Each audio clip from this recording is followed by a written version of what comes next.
Como bien decía mi hermano Sebastián al principio, tuvimos un fin de semana hermoso, precioso, yo creo que inolvidable. Este, eh, Juntos habíamos algo así como un poco más de 150 pastores ¿verdad? En ese lugar. Estábamos allí gozándonos, aprendimos muchísimo.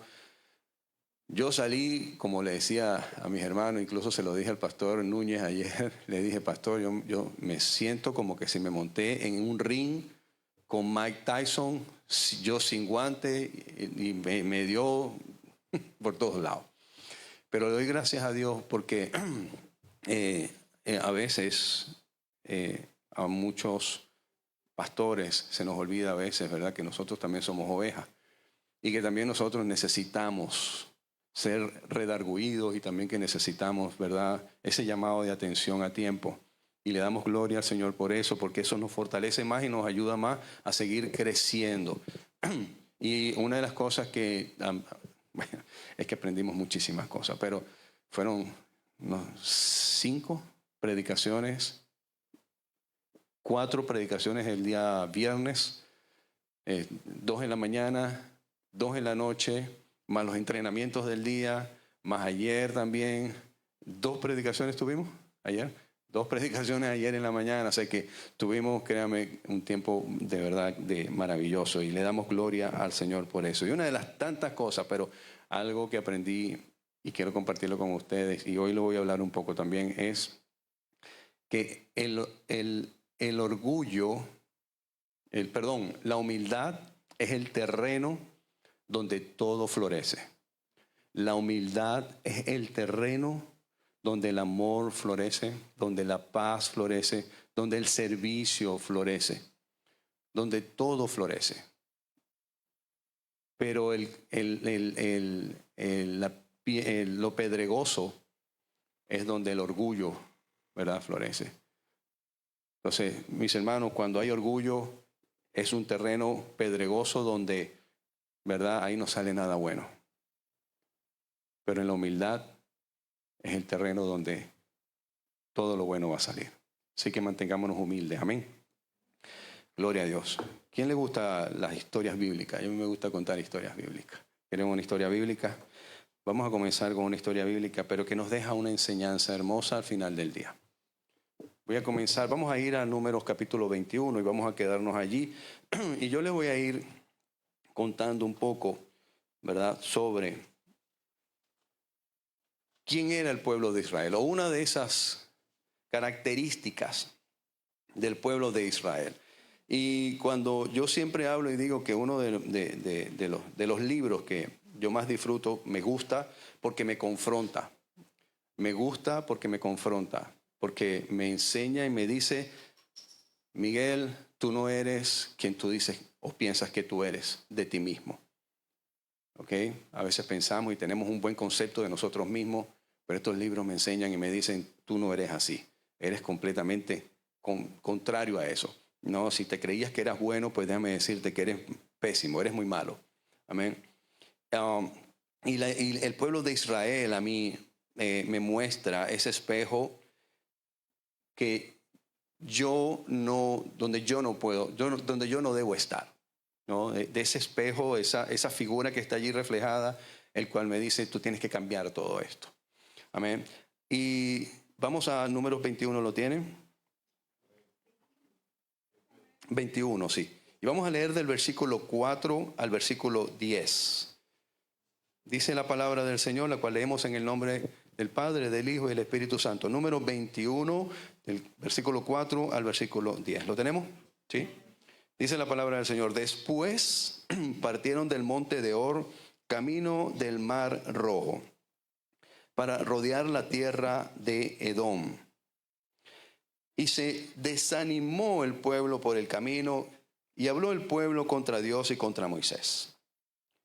¿Por qué nos hiciste subir de Egipto para que muramos en este desierto? Pues no hay pan ni agua y nuestra alma tiene fastidio de este pan tan liviano. Y Jehová envió entre el pueblo serpientes ardientes que mordían al pueblo, y murió mucho pueblo de Israel. Entonces el pueblo vino a Moisés y dijo: hemos pecado por haber hablado contra Jehová y contra ti.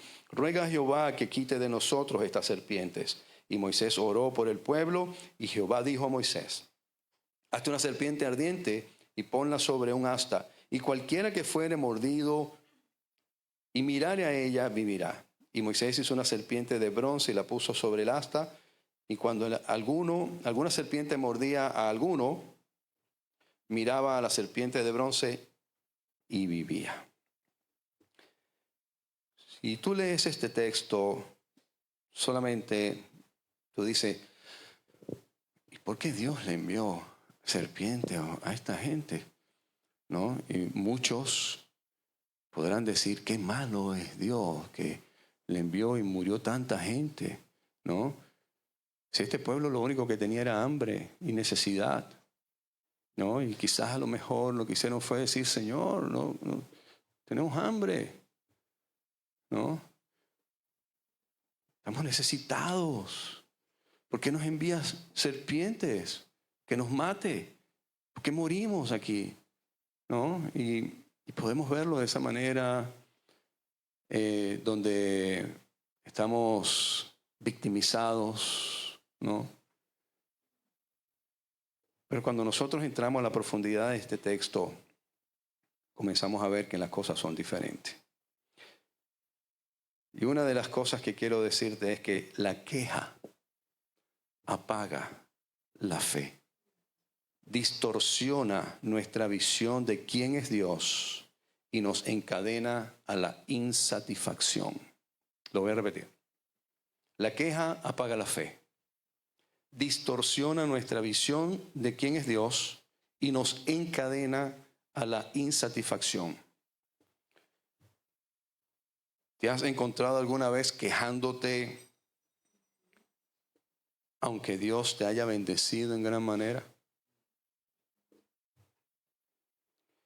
Israel estaba en camino a la tierra prometida, mis hermanos, pero al cansarse se desanimaron y comenzaron a quejarse. Así que hoy veremos el precio que se paga cuando dejamos que la queja domine nuestro corazón. Hay una ilustración que quiero traerles.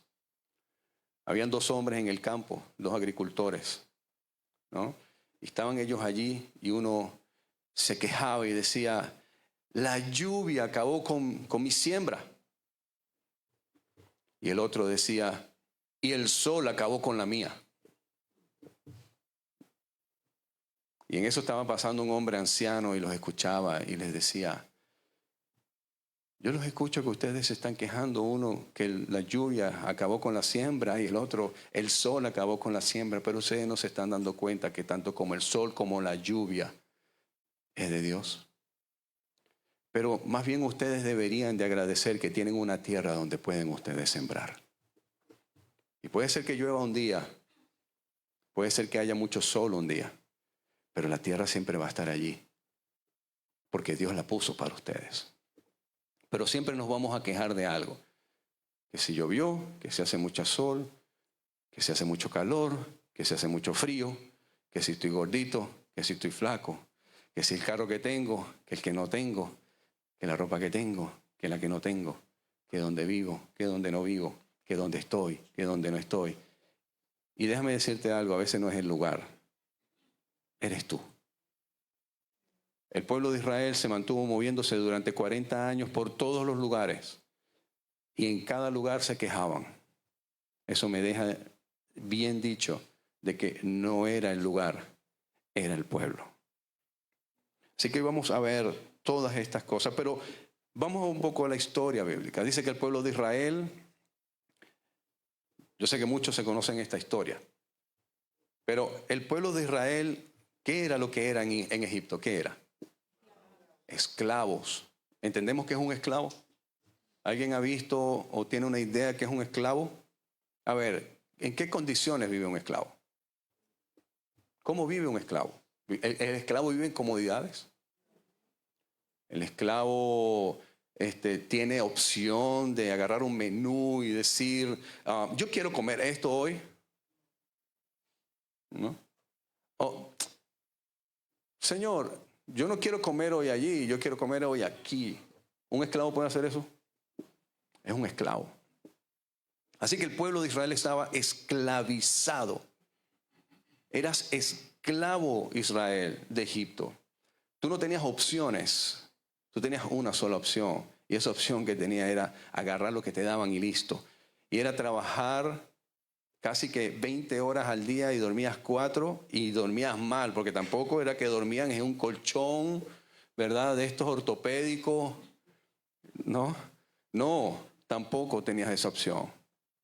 Así que eras esclavo, Israel. Se te olvida, se te olvida, se te olvida de dónde vienes, se te olvida de quién eras, se te olvida de la precariedad de tu vida, se te olvida, ¿verdad?, de todas estas cosas. Porque una de las cosas o de las características que tiene la queja es que nos da una memoria selectiva, ¿no? La queja nos ayuda a que se nos olviden ciertas cosas, ¿no? Así que el pueblo de Israel está en Egipto como esclavo y Moisés viene, ¿verdad?, como el Salvador, el cual el Señor envió, ¿verdad?, a rescatar a su pueblo, a sacarlo de la esclavitud de Egipto y llevarlo a una tierra, como dice la Escritura, que fluye leche y miel. De hecho, decía, ¿no?, como para ilustrar el asunto, que la tierra de Israel era tan fértil, ¿no?, de Canaán, donde el Señor iba a llevar al pueblo de Israel, era tan fértil que si tú lanzabas semillas, ¿no?, en la frontera, y las semillas que caían del otro lado, que no era Canaán, se podrían, y lo que caía dentro de la tierra de Canaán florecía. O sea, era una cosa increíble, ¿no? O sea, era un lugar donde el Señor los estaba llevando, donde iban a tener todo lo que ellos necesitaran, sin merecérselo. Pero allí el Señor lo estaba llevando. Y dice que el pueblo sale y comienzan a ver 10, lo que se conoce como las 10 plagas. Ven cómo el Señor envía juicios a Egipto, pero que a ellos no les pasó nada. Las vacas y el ganado de los egipcios morían por las piedras de ¿cómo se llama esto?, que cae del cielo, granizo. Pero a nosotros no nos pasó nada. Habían rayos y centellas cayéndole a los egipcios y nosotros teníamos un sol espléndido. Habían moscas cayéndole a los egipcios y nosotros no teníamos ni un mosquito alrededor de nosotros. Ellos vieron todo eso durante las 10 plagas. Cuando salen de Egipto, ven, gracias mi hermano, gracias. Cuando salen de Egipto, ven cómo el Señor guía a su pueblo. Y algo que tú ni yo jamás en la vida vamos a poder ver es cómo el Señor abre un océano en dos. No lo vamos a ver. Jamás en la vida. Ese pueblo vio maravillas que tú y yo nunca vamos a ver. Ese pueblo vio cómo Moisés levantó la vara por orden del Señor y dice que las aguas comenzaron a abrirse. Y había agua de un lado y había agua del otro. Imagínate tú pasando por un lugar y de repente, no sé, ves agua de este lado, agua de este lado y tú estás caminando por el camino, por el medio. Esas maravillas, esos milagros los vio ese pueblo. Y cruzan y ven como Moisés cuando hace así, las aguas se vuelven otra vez a juntar y se murieron todos los egipcios, incluyendo a su faraón. Ellos lo están mirando, no fue que a ti y a mí no lo contaron. Tenemos la opción de creerlo, no, ellos lo vieron. Dice que cuando salen de allí salen cantando, gracias Señor. Y María, Miriam, la hermana de Moisés, sale cantando y el cántico de Miriam, todo el mundo se lo conoce, ¿verdad? Y que caminan 3 días, comienzan a tenerse, déjame decirte algo, eran aproximadamente unos 2,5 millones de personas. No te imagines, sácate de la cabeza la película de Moisés de Hollywood, lo que pasa es que no había suficiente presupuesto para pagarle a 2 millones de gente. Obviamente había presupuesto para 100, 200 personas. Pero eran más o menos aproximadamente, entre los cálculos que se hacen, son 2,5 millones de personas caminando todo el mundo junto. Y de repente tenemos sed. Y comienzan a quejarse. Comienzan a quejarse. Y tenían un lago enfrente, ¿verdad? Cuando lo probaron estaba amargo. Y la queja no les permitía ver lo que tenían que hacer, ¿no? Y pues siguen caminando, siguen caminando. Y yo quiero que ustedes me acompañen a Éxodo capítulo 15. ¿Qué ocurre un mes después? Para que tú veas, Éxodo 15, yo quiero que comencemos a ver qué ocurre con el pueblo de Israel un mes y medio después que salieron.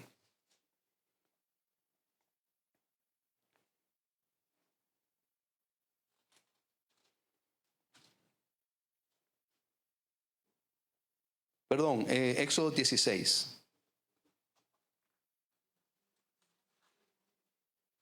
Éxodo 16.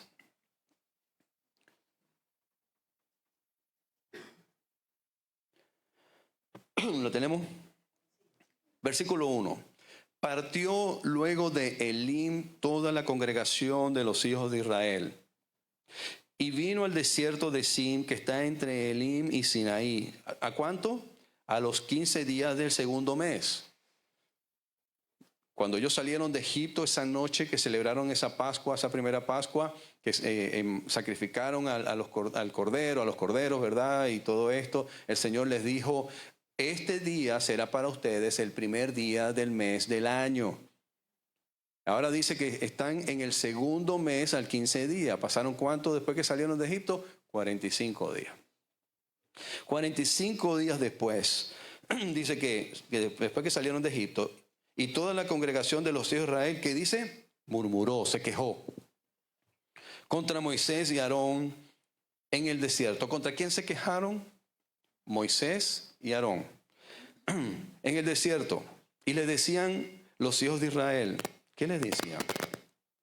Ojalá hubiéramos muerto por mano de Jehová en la tierra de Egipto. ¿Cuándo qué? Leamos juntos. Cuando comíamos, cuando nos sentábamos a las ollas de qué? De carne. Cuando comíamos pan hasta saciarnos, pues nos habéis sacado a este desierto para matar de hambre a toda la multitud. Ya va. ¿Te sentabas a comer qué? Carne. Pan hasta saciarnos.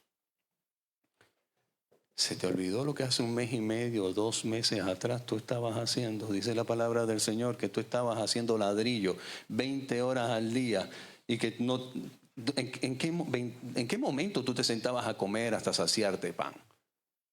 ¿En qué momento? ¿En qué momento?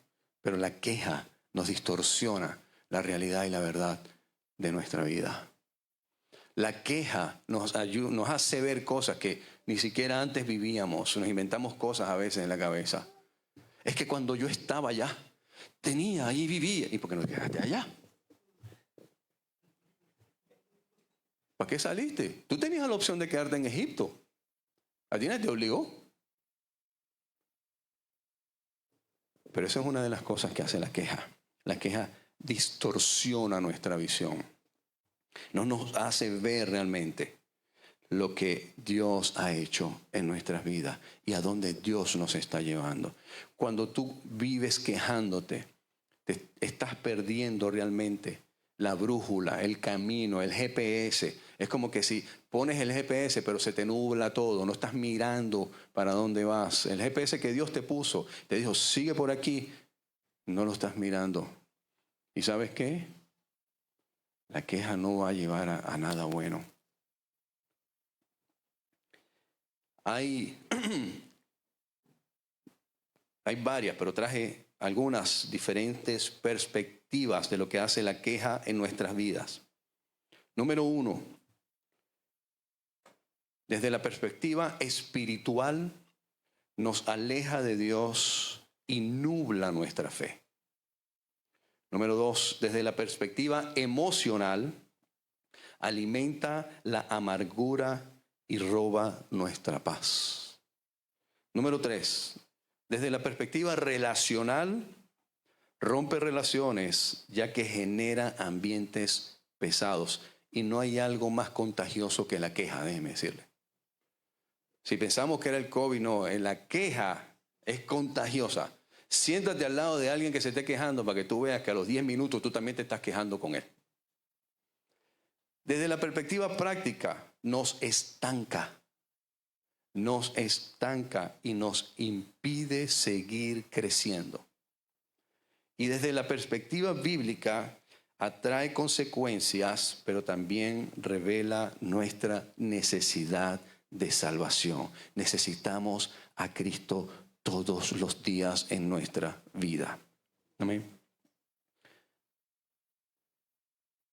Vamos ahora a Números capítulo 11 y vamos a ver que el entorno también nos afecta, porque ellos no salieron solos. Número 11, ellos no salieron solos. Hubo un grupo de egipcios que salieron con ellos. Hubo gente que dijo, esta no nos la calamos más, y si este Dios de los hebreos está prometiendo que nos va a llevar a una tierra donde fluye leche y miel, este Dios de los hebreos nos está prometiendo que esa tierra vamos a poderla labrar, trabajar y vamos a vivir bien, pues yo me voy con estos hebreos israelitas y yo, bye bye Egipto. Entonces muchos dijeron, me voy. ¿Okay? Pero ¿quién era Egipto? Egipto era una nación politeísta. Era una nación que creía en muchos dioses y se arrodillaban ante muchos dioses y le prendían velas a muchas cosas y todas estas cosas. De hecho, cada juicio era contra un dios egipcio, ¿no? Y había uno que tenía la cabeza de una rana, ¿sí se acuerdan? Y había otro que tenía la cabeza de un pez. Número 11, ¿lo tenemos?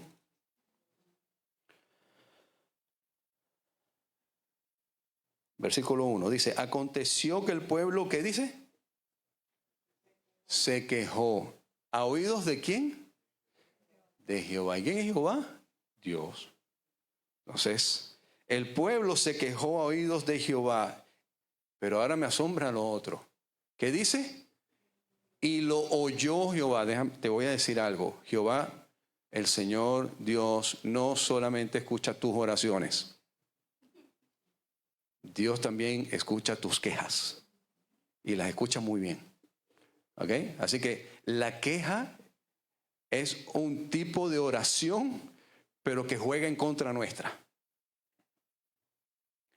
Ahora, dice que Jehová oyó y le pareció bien. Dijo, ay, estos muchachos, chicos, ¿cómo se quejan? Que dice, y ardió su ira. Y se encendió en ellos fuego de Jehová y consumió. Mis hermanos, Dios no está jugando. Dios no juega. Y a veces creemos en un Dios que podemos jugar la pelota con Él. Y podemos vacilarlo y podemos decirle, ¿verdad? Pero Dios no está jugando. Dios no juega. Tú y yo podemos jugar. Pero Dios no juega. Dios se toma cada acción de nosotros en serio. Dios se toma cada palabra de nosotros en serio. Sea buena o sea mala, se las toma en serio. Por eso es que decimos y hablamos que en el cristiano debe desarrollarse el temor a Jehová. Porque Dios no está jugando. Y a veces pensamos que Dios funciona y se mueve como nosotros, pero Él no se mueve y funciona como nosotros. Él es serio en sus cosas. Él no anda con juego, ni con chistecito, ni con nada de eso. Lo que tú piensas que es un jueguito para Dios, cuidado, porque Dios se lo va a tomar en serio. Y las consecuencias para nuestras vidas pueden ser garrafales. Así que Dios no está jugando. Tú puedes venir a jugar conmigo, pero con Dios no podemos jugar. Así que dice que la ira de Dios ardió y se encendió en ellos fuego de Jehová y consumió uno de los extremos del campamento. Entonces, ¿qué dice? Que el pueblo clamó a Moisés y Moisés oró y Jehová y el fuego se extinguió. Y llamó a aquel lugar Tabera, porque el fuego de Jehová se encendió en ellos. Ahora mira el versículo 4. Y la gente extranjera que se mezcló con ellos tuvo un vivo deseo, y los hijos de Israel también volvieron a llorar y se volvieron a quejar. Pero mijo, ¿no tuvimos un problema hace unos días atrás? Y lo resolvimos después de que me mandé fuego y quemé las... ¿Qué pasó ahora? Bueno, pero es que ahora con lo que salimos, se comenzaron a quejar también. Y nosotros nos quejamos también con ellos, ¿verdad? Pero ellos, mira, los egipcios tuvieron un vivo deseo. Ellos, a ver, a lo mejor estos egipcios no tenían o no eran esclavos como los israelitas. A lo mejor no eran ricos, no eran apoderados, pero quizás a lo mejor vivían en la esclavitud. Puede ser, estamos especulando, ¿verdad? Pero esta gente tuvo un vivo deseo. A lo mejor en algún momento se codió como egipcio, ¿verdad? Los israelitas no eran egipcios. A lo mejor aquellos se codiaron con ciertas cosas, tenían ciertos privilegios, a lo mejor tenían, ¿verdad? Comían cosas que a lo mejor los egipcios no comían y comenzaron a meterle cosas a los israelitas en la cabeza, a que ellos se prendieron, ¿verdad? Porque como ellos son quejones. Y mira lo que sigue diciendo ahora, que esta gente extranjera, ¿verdad? Que se mezcló. En el versículo 5, volvieron a llorar y dijeron, en el versículo 4 al final, ¿qué dice? ¿Quién nos diera carne? ¿Quién nos diera comer carne? Versículo 5. Nos acordamos del pescado que comíamos en Egipto de balde. O sea, caminábamos y salía un pescado. ¿Qué más? De los pepinos, de los melones, los puerros, las cebollas. Nos dábamos unos banquetes a diario en Egipto, no para de balde. Mira, eso era como que era el día a día de nosotros. El día a día de nosotros era sentarnos a comer. Mira, no servía, casi que nos echaban aire. Teníamos los egipcios ahí dándonos aire a nosotros con unos abanicos. Y comíamos y nos daban así las uvas. Seguimos leyendo. Puerros, cebollas, los ajos. Y ahora versículo 6. Y ahora nuestra alma se seca, pues nada sino este maná ven nuestros ojos. ¿Se acuerda cuando el pueblo se quejó que leímos en Éxodo capítulo 15? El Señor dijo, bueno, pues entonces, como ustedes tienen hambre y se quejaron, ¿verdad? Yo les voy a dar a ustedes un maná. Cuando puedan, léanse, Éxodo 16, está muy lindo. Yo les voy a dar a ustedes un alimento. Mira esto. ¿Tienen hambre, Israel? ¿Se están quejando? ¿Verdad? Sí, tenemos mucha hambre, Señor. Y nos acordamos cuando comíamos allá de lo más rico, de lo mejor, de carne punta trasera, o ¿cómo se llama? Picaña. ¿Ah? Ok, bueno, mira, fíjense, ¿saben qué? Yo les voy a mandar a ustedes un alimento que le llaman el alimento del cielo. Y el nombre que ustedes les van a dar es maná. Y ese maná, ustedes no van a tener que hacer. Imagínate esto. Todos sabemos lo que es Spar, Instacart y todo esto, ¿verdad? Y DoorDash. Imagínate que tú en la mañana te levantes y abras la puerta y sin tú haber pedido absolutamente nada, abres la puerta de tu casa y tienes ahí una bolsa de Spark o de Walmart o tienes un mercado de Publix con todo lo que tienes que comer en el día. No tuviste ni siquiera que salir a pedirlo, nada. Tú ni siquiera tuviste que llamar, agarrar la aplicación y pedirlo, nada. Tú simplemente a las 6 de la mañana abriste la puerta de tu casa y ahí tenías el mercado del día, la leche, el jugo, el agua. Comiste, te acostaste, preparaste tu comida y al siguiente día a las 6 de la mañana volviste a abrir otra vez la puerta y vuelves a tener ahí otro mercado todos los días por 40 años. ¿Qué te parece? ¿Ah? Qué maravilla, ¿verdad? Bueno, eso era lo que tenía que hacer el pueblo de Israel. El maná era ese alimento que cada mañana ellos salían de su casa y estaba allí. Ellos lo único que tenían era que salir y recoger la porción del día. No podían coger para el día siguiente, pues se le ponía malo, sino la porción del día. Y dice que ese maná, de hecho hay alguien que dijo que se podía incluso hasta escribir un libro de recetas, ¿no? Las 1001 recetas del maná. O sea, era como una materia prima con la cual tú, es una harina pan, vamos a pensarlo, ¿sabes? En una harina pan tú puedes hacer arepa, empanada, cachapa, tú puedes hacer un montón de cosas, ¿verdad? Esto era mejor que la harina pan. Tú podías hacer cualquier cosa. Comían y se mantenían con esto. Pero qué aburrido este maná. Todos los días esta comida. Ya estamos asqueados a esto. Espérate, pero si tú todavía no tienes nada, tú no tienes que salir a comprar nada, tú no tienes que hacer nada. Está el maná ahí. Eso es lo que el Señor dijo, que Él iba a cubrir nuestras necesidades, no tus excentridades. Pero aunque tenían el maná ahí todos los días, fíjate lo que dice. Ahora nuestra alma se seca, pues nada sino este maná ven nuestros ojos. Mira el versículo 7. Y era el maná como semilla de culantro y su color como color de bedelio. El pueblo se esparcía y lo recogía y lo molía en molinos y lo mojaba en morteros y lo cocía en calderas y hacía de él tortas. Su sabor era como sabor de aceite nuevo.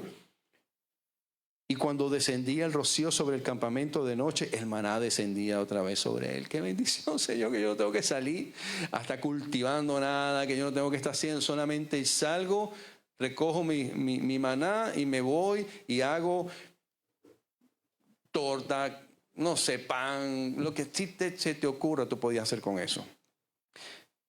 Yo quiero que vayas conmigo al Salmo 78. Salmo 78, versículo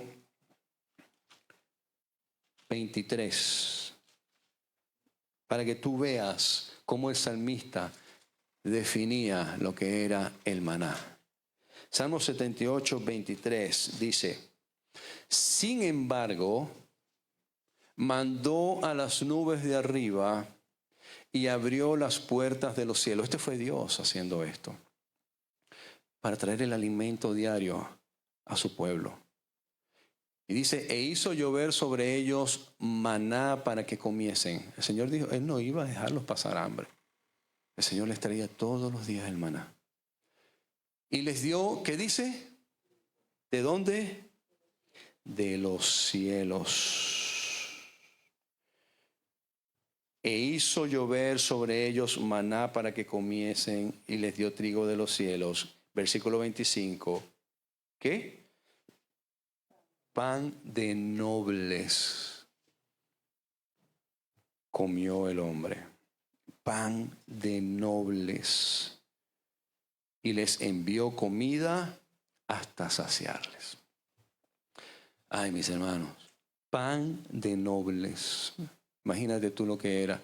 Tú sabes que tú no tuviste que cultivar nada, que milagrosamente el Señor te está enviando directamente de los cielos, no de Walmart, ¿verdad? Ni de Publix, ni de nada. Es directamente de los cielos, te está trayendo allí el alimento diario. No estás comiendo comida de cualquiera. No estás comiendo cualquier comida. De hecho, ni siquiera el maná era cultivado en la tierra. No había manera de que se cultivara maná. No podías tener la tierra más fértil y no ibas a poder tener maná porque venía directamente de los cielos. La bendición viene de los cielos. La bendición que el Señor te da a ti, me da a mí, viene directamente de los cielos. No lo vas a poder cultivar aquí en la tierra, pero esa bendición que Dios nos da directamente de los cielos, la rechazamos, la hacemos a menos y decimos, esto que me ha dado Dios, este pedazo de carro, o este pedazo de cosa, o este pedazo de trabajo, o este pedazo de vida, o esto, no sé, síguele poniendo ahí adjetivo lo que tú quieras. Cuando no nos damos cuenta que todo lo que tú y yo tenemos, nuestra vida, comenzando por ahí, nos la dio Dios. y nos quejamos y la maltratamos y le decimos, ¿para qué tú me diste esta vida? Hay un propósito en tu vida que no lo has descubierto porque no has querido, es otra cosa. Pero hay un propósito en tu vida.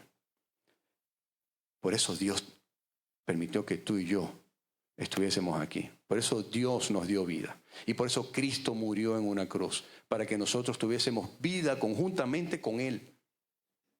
Pero lo rechazamos. Lo rechazamos.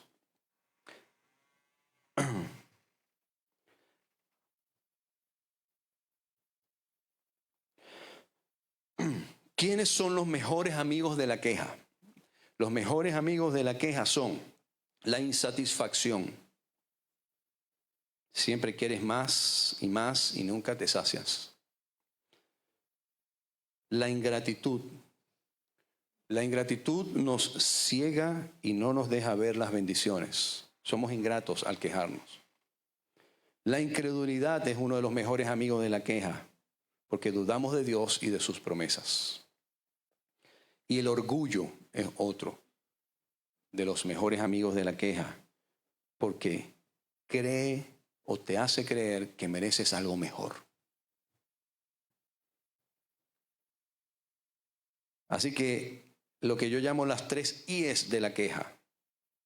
Así, la queja siempre va acompañada de 3 amigos peligrosos: insatisfacción, incredulidad e ingratitud. Esos son los 3 mejores amigos de la queja. Nos quejamos de lo que tenemos y nos perdemos de vista de la bendición que estamos recibiendo. Amén. Y los enemigos de la queja son la gratitud, ya que nos hace mirar lo que Dios ya hizo en nosotros y sigue haciendo en nosotros. Y la fe, ya que la fe nos hace confiar de que Dios está obrando nuestra vida, incluso aún estando en el desierto. Incluso aún en el peor momento de tu vida, lo que estés pasando y viviendo, Dios sigue obrando en tu vida. Y eso es un motivo de decirle gracias, Señor. Gracias, gracias, mi Dios. Vamos ahora, volvemos a Números capítulo 21.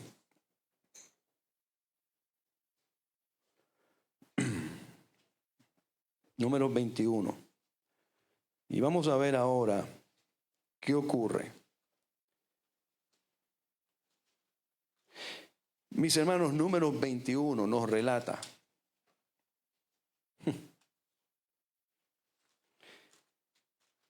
¿se acuerda cuando les hablé en Éxodo 16 y ahorita que leemos, verdad, Números? Eso fue al principio de ellos saliendo de Egipto. ¿Cuánto había pasado? 45 días. Mes y medio. ¿Verdad? Ahora Números 21 nos lleva 38 años al futuro. Increíble, ¿verdad? Números 21 nos adelanta 38 años al futuro aproximadamente.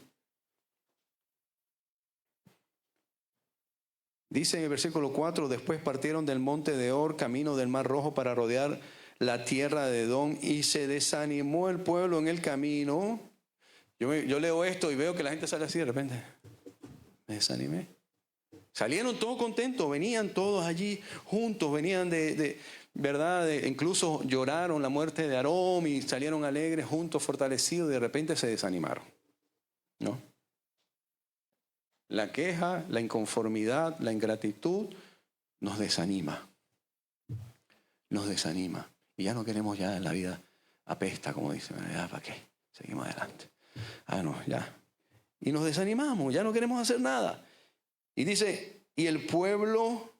¿Y habló quién? ¿El pueblo contra quién? Ya va. Cuando leímos ahorita en Éxodo capítulo 16, ¿contra quién se quejó el pueblo de Israel? Moisés y Aarón, ¿se acuerdan? Pero ahora el pueblo se está quejando directamente contra Dios. Ya aquí ya el asunto ya no es Moisés y Aarón, ahora el problema es entre el pueblo y Dios directamente. Ya no te estás quejando de Moisés ni de Aarón, te estás quejando de Dios. Y dice que el pueblo habló contra Dios y contra Moisés. ¿Por qué nos hiciste subir de Egipto para que muramos en este? ¿Vas a seguir con lo mismo? Ya tenemos 38 años en este andar y en este caminar y tú sigues con lo mismo. Pero déjame llamarte la atención en esto, para que mires esto. ¿Tú sabes quién es este pueblo? No fueron los mismos que salieron de Egipto. ¿Quiénes fueron? Sus hijos, su descendencia. ¿Viste? ¿Viste hasta dónde llega tu queja como padre? Se la transferiste a tu hijo. Tu hijo se la heredaste. ¿Qué me heredaste, papá? Que ahora yo vivo en queja también. Ahora yo vivo insatisfecho. Soy un ingrato que no le doy gracias a Dios por lo que me ha dado, porque toda la vida escuché de mi papá y de mi mamá quejarse contra Dios, quejarse de las bendiciones de Dios. Nada era de satisfacción para ellos, nada era de gratitud para ellos. Pues entonces, si mis padres se quejaban contra Moisés y contra Aarón por lo poco que tenían, pues yo, obviamente, si yo crezco en un hogar donde todo el tiempo es queja, ay, porque yo vivo aquí, porque esto, pero lo otro, mis hijos van a crecer en lo mismo. En lo mismo. Y este pueblo que está aquí le está diciendo 38 años más adelante al Señor, todavía, mi hijo, ¿no te cansas? Ya han pasado 38 años y tú todavía en la misma queja y queja y queja. Y ahora no solamente fueron tus padres, porque muchos ya perecieron, sino que ahora tú también te estás quejando de algo que tú ni siquiera viviste porque naciste en el desierto. ¿De qué tú me estás hablando de que tú vivías en Egipto si tú naciste? La mayoría de ellos nacieron en el desierto. Muchos de ellos nacieron en Estados Unidos, pero se quejan de lo que escucharon en sus casas, de la escasez y las necesidades que habían en otro lugar, pero ellos ni siquiera lo vivieron. Pero aquí lo vemos. Y tú sabes quiénes terminan por esa herencia, y no estoy hablando de maldición, de familia, ni nada de esto, no, es que simplemente si yo enseño a mi hijo a robar de pequeño y ya él crece siendo un ladrón, no es ninguna maldición generacional, es que simplemente eso fue lo que yo le enseñé, lo que él aprendió, y en algún momento o lo meten preso o lo matan. Él va a sufrir las consecuencias de eso que yo le enseñé. Y este pueblo se quejó contra Dios. Y mira lo que dice. La queja es: ¿por qué nos hiciste subir de Egipto para que muramos en este desierto? Dice la palabra del Señor en Éxodo que incluso hasta la ropa de ellos se iba ensanchando a medida que iban pasando el tiempo. Dice que los zapatos se iban ensanchando a medida que iba pasando el tiempo. Esa gente nunca tuvo necesidad de más nada. El Señor lo proveía todo. Dice, pues no hay, mira la queja, mira la queja como nos ciega. Pues no hay ¿qué? ¿Qué es lo que no hay? Pan, no hay pan. Esa es la queja. ¿No hay pan? No hay pan. Ok, ¿qué más no hay? Ni agua. Ok, no hay ni pan ni agua. Ok, ¿qué más? Sí, y nuestra alma tiene fastidio de este pan tan liviano. ¿Cómo? ¿De qué tiene fastidio? Del pan tan liviano. Pero ya va. ¿Hay pan o no hay pan? Bueno, sí hay pan, pero no es que a mí me gusta. ¿Sí? ¿Sí? Eso hace la queja en nuestra vida. Eso hace la queja en nuestra vida. ¿Hay pan o no hay pan? Sí, sí hay. Ok, sí hay, entonces sí. Sí, pero él no es el que a mí me gusta. Entonces, ajá, ok, bueno, ese no es el que a ti te gusta, pero hay pan. ¿Verdad? Tienes que comer, ¿verdad? Sí, tengo que comer, pero no es lo que a mí me gusta, pero tienes que comer. Sí, tengo que comer. ¿Tienes que vestirte? Sí, tengo que vestirme. ¿Tienes un techo? ¿Tienes una cama? ¿Tienes un vehículo? Ah, que a lo mejor no tienes el carro de $80,000 que tú quieres, ¿verdad? Toda la cosa, y el trabajo que te dé para pagar el carro, los $80,000. Bueno, pero tienes el trabajo que te ha proveído para tener el carro que hoy tienes. para movilizarte, para que puedas llevar a tu familia, para que puedas trabajar. Tienes, ¿verdad?, un techo donde tú puedas llegar y tú puedas llamar hogar. Que no es tuyo, que es tuyo. Bueno, gloria a Dios, no importa, no te preocupes por eso. Si el Señor se place en su soberanía darte un hogar para que sea tuyo y que Él te lo da a ti, ¿no? Que, ¿verdad?, para que tú lo administres, eso es otra cosa. Pero tienes un techo, ¿verdad? Sí, Señor, pero no es el techo que yo quiero, pero tienes un techo. Tienes una cama. ¿Sí? Tienes un trabajo. Sí, sí, pero no es el que yo, pero lo tienes, ¿verdad? Y por lo menos eso te permite traer dinero a tu hogar. ¿Sí? Ok, lo tienes. Pero la queja nos cega y nos hace perder de vista la bendición que estamos teniendo. Y si tú no, y lo digo de verdad, si tú no valoras la bendición que el Señor te está dando en este momento, ¿cómo tú le sigues pidiendo que te siga bendiciendo si no estás valorando lo que tienes en este momento? ¿Cómo si tú no valoras lo que tienes en este momento y le dices, gracias, Señor, por lo que tengo, por lo que me has dado, Señor? No importa lo poco, lo mucho, no importa, pero gracias porque lo tengo, Señor. ¿Cómo esperas entonces, si tú no lo haces, que el Señor te siga bendiciendo con otras cosas que le sigues pidiendo? No, no puede, no existe. No existe.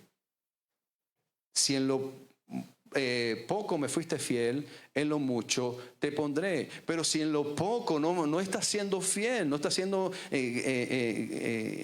no hay gratitud en ti, no hay nada de eso. ¿Cómo tú piensas ahora que yo te voy a poner en lo mucho cuando si en lo poco todavía estás ahí en la queja?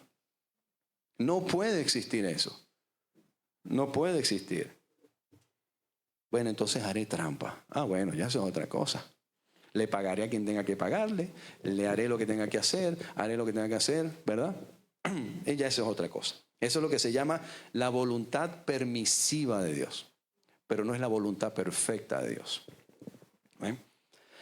Así que donde la gratitud florece, la queja no puede echar raíces. ¿Sí se acuerdan lo que dije al principio? Mis hermanos, este pueblo es tan igual como yo.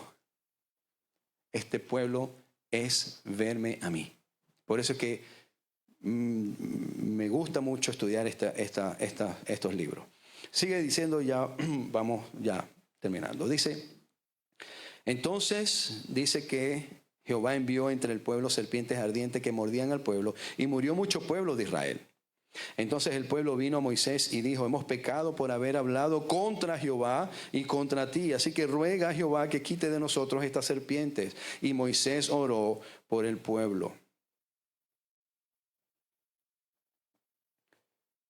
Mis hermanos, la gratitud es el antídoto que mata el veneno de la queja.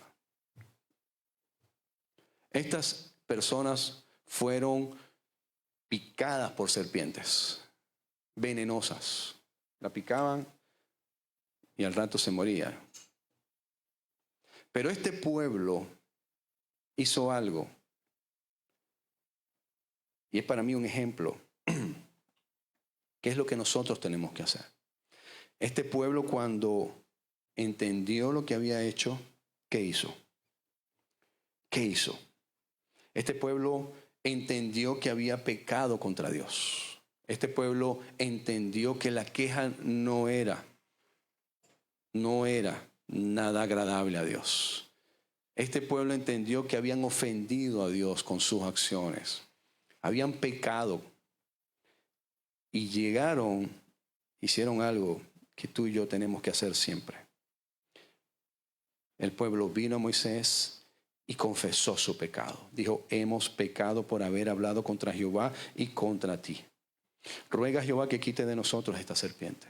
Entendió su pecado, reconoció su pecado, reconoció que eran pecadores, que eran ingratos y se arrepintieron.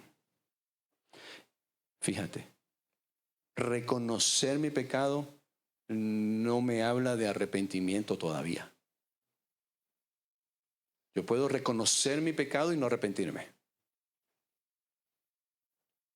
reconocieron su pecado, fueron ante Moisés y se arrepintieron. Dijeron, ¿sabes qué? Hemos pecado por haber hablado contra ti y contra Jehová. Ruega a Jehová que quite de nosotros esta serpiente. Y Moisés oró al pueblo, y Jehová le dijo a Moisés, hazte una serpiente ardiente y ponla sobre el asta, y cualquiera que fuere mordido y mirar en ella vivirá. Moisés hizo una serpiente de bronce y la puso sobre un asta, y cuando alguna serpiente mordía a alguno, miraba a la serpiente de bronce y vivía. ¿Pecaste? ¿Reconociste tu pecado y te arrepentiste? Ahora hay algo que tienes que hacer. Y este pueblo fue obediente. Dice que cuando alguno lo picaba, aún con el veneno adentro, con el veneno ya adentro, lo que tenían que hacer era levantar su mirada, ver la serpiente que estaba en lo más alto del asta, y con solamente hacer eso, eran sanados. La obediencia. La obediencia. Ahora tienes que ser obediente. ¿Sabes qué? Cuando tú vives en la queja, cuando este pueblo estaba en la queja y no estaba el asta todavía, no estaba la serpiente de bronce ahí en el asta, este pueblo, ¿cómo caminaba?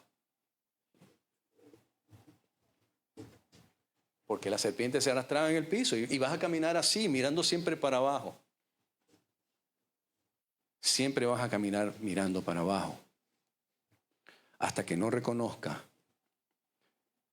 que ahora mirando para arriba, porque tu esperanza, tu salvación y el antídoto del veneno del pecado está ahora allá arriba. Y Cristo, cuando habló con Nicodemo en Juan capítulo 3, le dice, así como el asta que fue levantada, que la serpiente de bronce de Moisés, de esa misma manera el Hijo del Hombre tiene que ser levantado.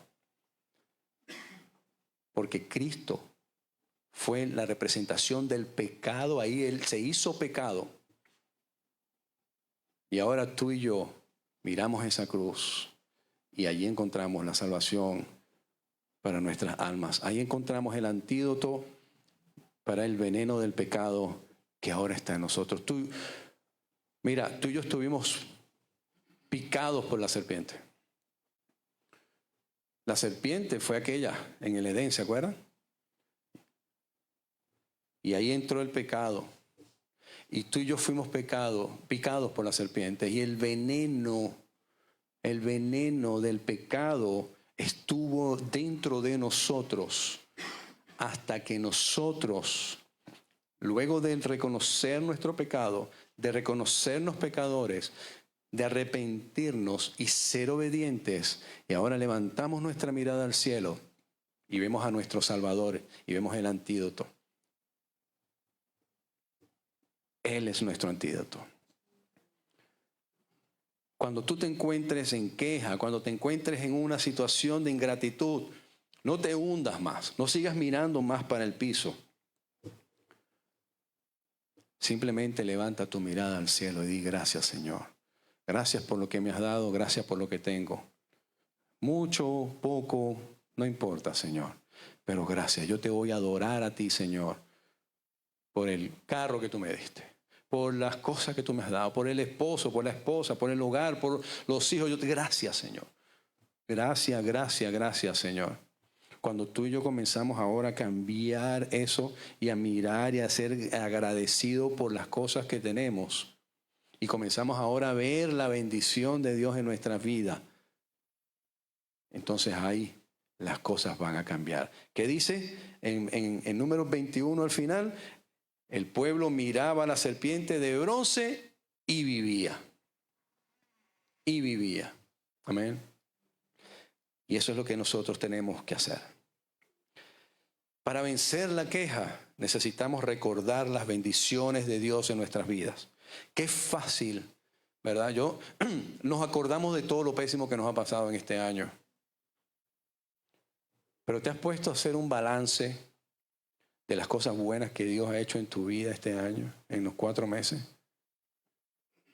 Lo que pasa es que las cosas más duras, más fuertes, eso es lo que nos acordamos. pero realmente hacemos un balance de lo que Dios ha hecho en nuestras vidas durante este año. Vencemos la queja cuando cultivamos un corazón agradecido diariamente. Y vencemos la queja cuando miramos a Cristo como aquellos israelitas miraron a aquella serpiente. Jesús es nuestra provisión, Él es nuestra salvación y Él cubre nuestras necesidades. Amén. Lamentablemente el pueblo de Israel,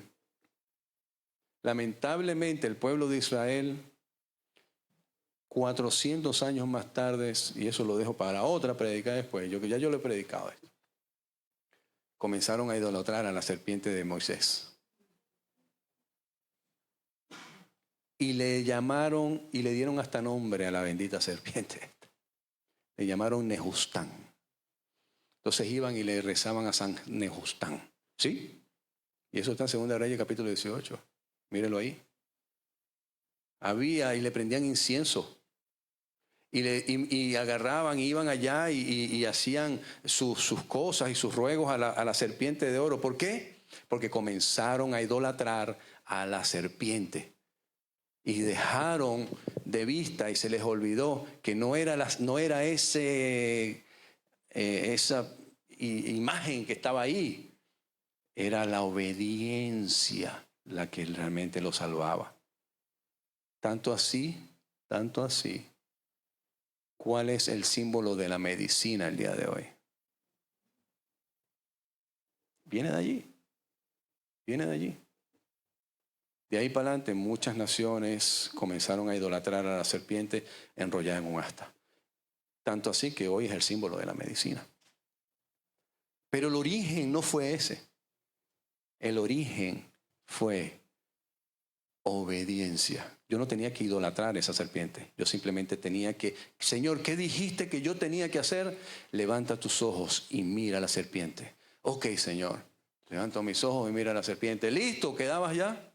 Era eso. Él no dijo ahí, anda, ve y hazle un ritual y préndele velas y prende el incienso. No. Mírala.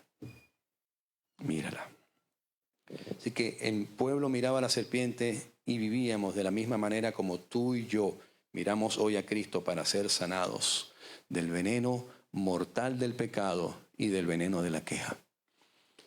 El día que nos estemos quejando, que posiblemente sea dentro de una hora, seamos agradecidos y contrarrestemos el veneno de la queja con el antídoto de la gratitud. Pero es que esta camisa, ay Señor, gracias por darme esta camisa. No me gusta, pero me la voy a poner.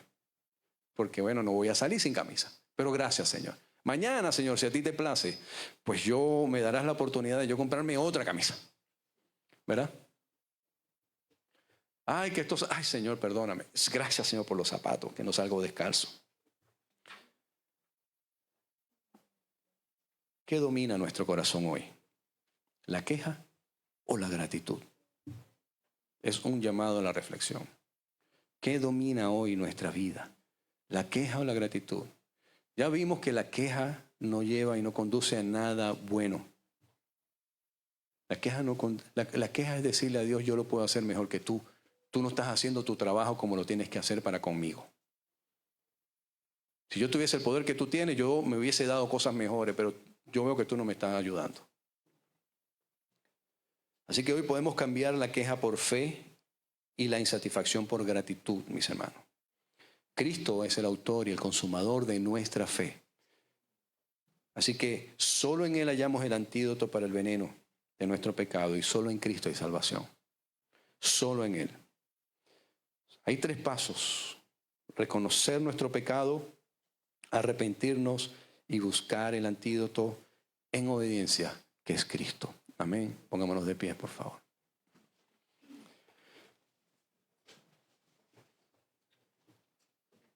Somos no por el diseño original, sino que somos por la naturaleza del pecado, la cual todos nosotros la heredamos de Adán y Eva. Todos heredamos ese veneno del pecado de Adán y Eva. todos somos de alguna manera, de esta forma. Por eso es que Dios, el Padre, envió a su Hijo para que Él muriera en esa cruz. ¿Sí? Hagan de cuenta que el Señor dijo, yo voy a poner una serpiente allí en un asta para que todo aquel que la mire y crea en Él obtenga la vida eterna.